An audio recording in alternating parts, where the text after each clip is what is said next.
Bună toată lumea, eu sunt Corina, iar astăzi vă voi arăta casa mea de păpuși. În primul rând, aici afară am unicornul acesta de înghețată cu Barbie care are părul curcubeu și pieptănă, unicornul.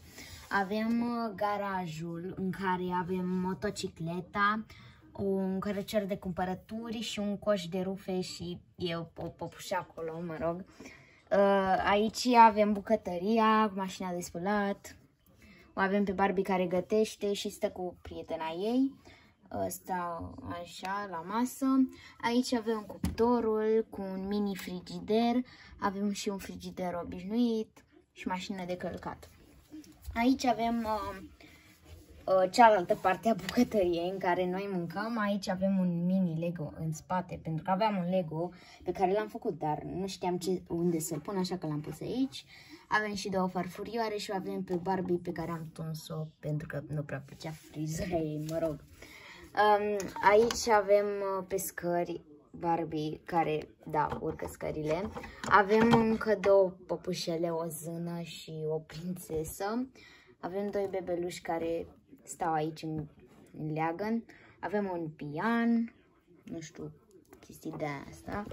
La lift avem camera lui Ken sau sufrageria. Aici avem pe Barbie care face yoga, Barbie fashionista, Ken, niște siluete acolo, un mini brăduț, un brad obișnuit, o canapea mini și aici avem o avem pe Stacy, care e camera ei fabuloasă, e camera mea și a ei preferată. Aici avem o prințesă pe care am pregătit-o de Crăciun pentru că, hei, mai e doar o lună până la Crăciun.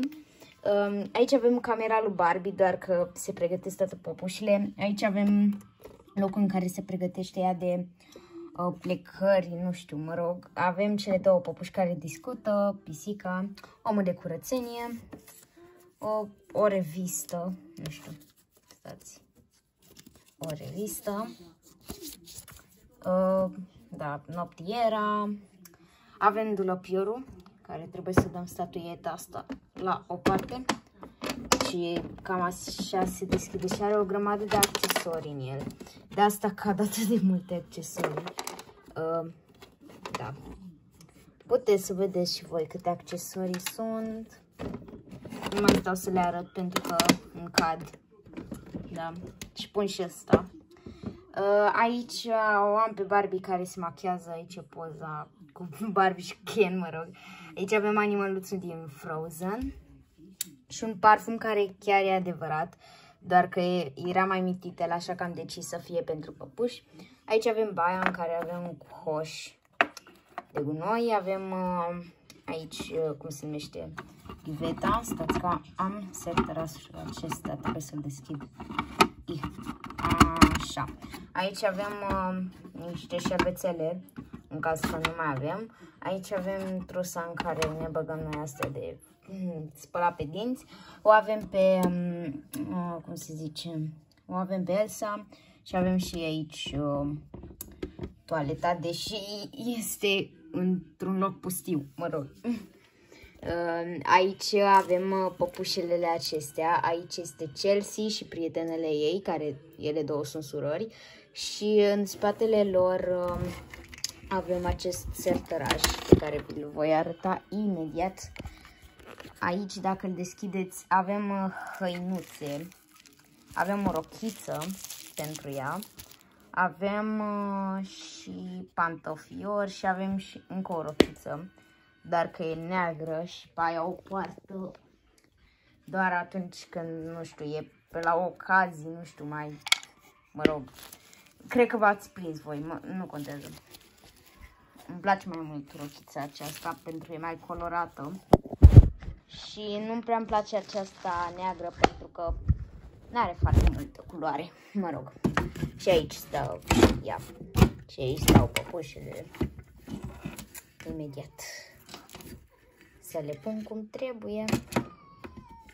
Așa, și păpușa asta aici. Așa. Aici avem masuța în care avem un ceainic, ceva prăjiturele Și avem și cățelușul lui Chelsea. Avem păpușele ei gigantice. Avem căruciorul.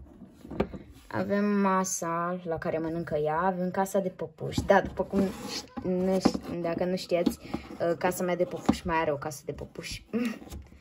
Și se deschide destul de greu ușița. Da, mă rog, e așa. Și în interior vezi ceva, dar nu știu dacă și voi vedeți. Nu știu, e ceva în interior. Da. Și aici țin, avem jucărioarele, pisica și unicornul ei de pluș. Bine, să zicem că e de pluș, că e din aluminiu, da? Sau cum, nu știu, mă rog. Nu din aluminiu, din ce-o fie ăla. Ceva tare, în fine. Avem Bona, pentru că Bona are grijă de Chelsea, că doar nu credeți că fac prostii împreună. Nu, ele stau împreună cu Bona. Și aici avem pătusul lui Chelsea. Avem și niște jucărioare. Da, din astea de când era mai mică. Și avem și lampa. Și cam acesta a fost toată partea din casă. Dacă vreți să mai fac episoade cu casa mea în renovare, pentru că eu o renovez destul de des, nu uitați să dați un like, subscribe dacă vă plac episoadele acestea și eu am fost Corina și noi ne vedem data viitoare. Pa, pa!